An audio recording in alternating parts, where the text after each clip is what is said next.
اچھا، پاکستان میں بکری فارمنگ میں لوگ کامیاب کیوں نہیں زیادہ ہوتے؟ اس کے پیچھے کچھ وجوہات ہیں. وہ وجوہات یہ ہے جو اس کی بنیادی فلاسفی ہے، ہم اس پہ کام نہیں کرتے. وہ بنیادی فلاسفی کیا ہے کہ یہ ایک ڈیری اینیمل ہے اور اس سے دودھ لینا ہے ہم نے. اب دودھ لینے کا جو سفر ہوتا ہے یہ آسان نہیں ہوتا. یہ اسی طرح ہی ہے کہ جس طرح ہم نے کان کے اندر سے ہیرے نکالنے ہیں. اب ہیرے کی تو ایک مارکیٹ ویلیو موجود ہے، لیکن وہ کان کے اندر سے نکالنا کتنا مشکل کام ہے، اس پہ کتنا خرچہ آتا ہے، اور اسی خرچے کی وجہ سے ہیرے کی قیمت اتنی بڑھ جاتی ہے. بالکل اسی طرح یہ ہے کہ جب بکری کو ہم پالتے ہیں ان کا بے انتہا خرچہ ہوتا ہے. اب پوری دنیا میں مہنگے ترین دودھ میں جو ہوتے ہیں ان میں بکری کا دودھ شامل ہوتا ہے. تو خرچہ اتنا زیادہ اس پہ ہوتا ہے کہ اس کی دودھ کی کاسٹ بہت اوپر چلی جاتی ہے، اور یہ 1000-1500 روپے 2000 روپے کلو تک بکتا ہے. پھر یہ کہہ لیں کہ ایلیٹ کیٹیگری میں چلا جاتا ہے. عام بندہ نہیں پی سکتا. عام بندے نے اگر پینا تو اسے اپنی بکری رکھنی پڑے گی، اور اپنی بکری رکھ کے دودھ پینا جو شیر لانے کے مترادف ہے. اور بڑا مشکل کام ہوتا ہے، بڑی ذمہ داری کا کام ہے، اور بڑا حساس جانور ہے، اور بڑا ٹیکنیکل کام ہے. تو سب سے پہلے بنیادی وجہ یہ بنتی ہے کہ ہم اساس کو نہیں پا سکتے کہ بکریوں کو ہم نے رکھی کیوں نہیں. ہم کہتے ہیں یہ بریڈ دیں گے، بچے لیں گے، بچے بیچ دیں گے، قربانی کا کام کریں گے، گوشت کا کام کریں گے، فلانا ٹھیکا کریں گے. اینڈ پہ کیا ہوتا ہے، سال 2-3 سال زور لگاتے ہیں. بڑے بڑے میں نے دیکھے ہیں فارمر جن کی اپنی زمینیں تک ہوتی ہیں وہ چھوڑ جاتے ہیں.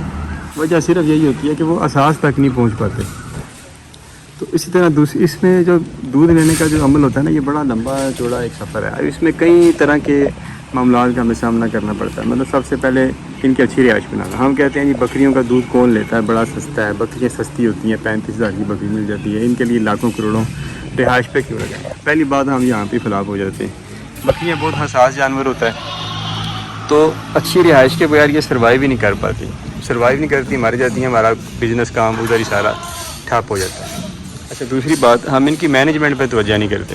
مطلب ان کی خوراک پہ توجہ نہیں کرتے. پہلی بات، ناقص خوراکیں کھلاتے ہیں. وہ جو ہم گدھوں کو ڈالتے ہیں، گھوڑوں کو ڈالتے ہیں، پاکستان میں جو گائے بھینس کے ساتھ ہو رہا ہے، ناقص خوراکیں، سبز، مطلب بالکل تازہ سبز چارے، ایک دن بھی دھوپ نہیں لگائی جاتی انہیں. اور اس کے علاوہ بھوسے، توڑیاں، جو گندا مٹیریل ہم انہیں ڈالتے ہیں، شوگر ملوں کی مٹ تک ڈال دیتے ہیں. تو وہی فارمولے جب ہم لگاتے ہیں نا ہم بکریوں کے ساتھ، تو یہ بڑا حساس جانور ہے. تو اس بکری کو سمجھ نہیں آتی کہ یہ میرے ساتھ کیا کر رہے ہیں. تو یہ بکری دن بدن پیچھے جاتی نا، اس کا کپاڑا ہو جاتا ہے، ختم ہو جاتا ہے. اب یہ اس کے علاوہ ہم دیکھیں، جیسے سینگوں کی بات ہو رہی تھی کہ ہم ان کے سینگ نہیں کاٹتے. ہم کہتے ہیں یہ خوبصورتی نہیں آتے. اب یہ بتائیں کہ یہ دودھ دینے والا جانور ہے، اس کی خوبصورتی کو ہم نے سار میں مارنا ہے. اب گائے جو ہے پوری دنیا میں اس کے سینگ کاٹے جاتے ہیں. جتنے بھی بڑے گائے کے فارم ہیں، کبھی سنا آپ نے کہ سینگ نہیں کاٹے خوبصورتی ختم ہو جائے گی؟ ہے ہی ڈیری اینیمل، تو سینگ کیا کرنے ہیں ہم نے. اب جو سینگ ہوں گے، یہ لڑائی جھگڑے دنگے فساد ہوں گے ان کے. اب یہی کہہ رہے ہیں کہ جیسے وہ جنگ پلاسی والا حساب ہو جائے گا. تو یہ سینگ ختم کریں گے، جانور سکون میں آئیں گے، تو پھر ہم کچھ کام کر پائیں گے. اب بکری فارمنگ کے خلاف ہونے کی جو بے شمار وجوہات ہیں ان میں، یہ ساری چیزیں جب ملتی ہیں نا، تو آپ یہی سمجھ لیں کہ ایک بالکل ناکام ماڈل ہمارے سامنے آ جاتا ہے کہ بکریوں کی اساس کو نہ سمجھنا کہ اصل ہم نے یہ رکھی کیوں ہے، یہ دنیا میں رکھی کیوں جاتی ہیں، اس کے بعد رکھی کیسے جاتی ہیں، کیا کیا انہیں ڈالا جاتا ہے، کیا کیا SOP پروٹوکول اپنائے جاتے ہیں انہیں پالنے کے لیے. ہم کچھ بھی سمجھنے کے لیے پاکستان میں لوگ تیار ہے ہی نہیں. ہم چاہتے ہیں کہ بکری 30-35 ہزار سے اوپر جائے نا. جو اسے مہنگی دے اسے بھی گالیاں نکالیں، جو اس کا دودھ 70 روپے کلو سے اوپر بیچے اسے بھی گالیاں نکالیں.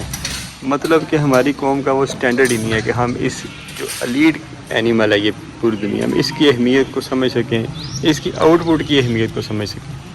تو اگر ہم نے اس کو انڈسٹری کا درجہ دینا ہے، اب دیکھیں اس میں پوٹینشیل ہے، کروڑوں ڈالر کا پوٹینشیل ہے، بلکہ ہو سکتا ہے اربوں ڈالر کا ہو اگر ہم اس کی مصنوعات کو ایکسپورٹ کرنا شروع کر دیں دنیا میں. تو کیا پوٹینشیل نہیں ہے پوٹینشیل. لیکن ہم اس سوچ سے باہر نکلیں گے کہ یہ بکری غریب کی گائے ہے تو پھر کوئی کسی سائڈ پہ لگیں گے نا. یہ اصل میں غریب کی گائے تھی کسی دور میں. آج کل یہ امیر کا گھوڑا ہے. اس کے اخراجات، اس کے پروٹوکولز، اس کی جو بائی پروڈکٹس بنتی ہیں ان کی ویلیو، یہ ساری چیزیں ملتی ہیں. تو بکری جو ہے نا وہ بہت مہنگا جانور بن جاتا ہے. اس لیے ہمیں اپنی سوچ کو بدلنا ہے اگر ہم نے اس شعبے میں کامیاب ہونا ہے. حقیقت پسندی اپنانا پڑے گی، رجت پسندی نہیں اپنانا پڑے گی، اب جدت پسندی اپنانا پڑے گی. ہم ان کی ویلیو کو سمجھیں گے، اسے تسلیم کریں گے تو ان سے آؤٹ پٹ لے کے اس کی متعلقہ مارکیٹ میں اس کی اصل ویلیو پہ بیچ سکیں گے. لیکن یہ تھی ہماری آج کی تیسری ویڈیو. کہ بکریوں سے ہم فائدہ کیوں نہیں لے پاتے اصل میں.